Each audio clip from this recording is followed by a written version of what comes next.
Imana yampuje na Kiriza. Ngiye mfukamiye Imana, ntabwo mfukamiye Kiriza. Mfukamiye Imana.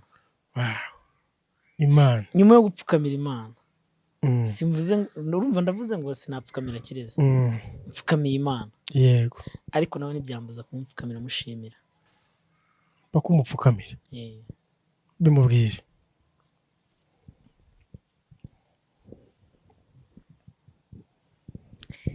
Ndagushimiye kandi ndagukunda. Nzakora buri kimwe kugira ngo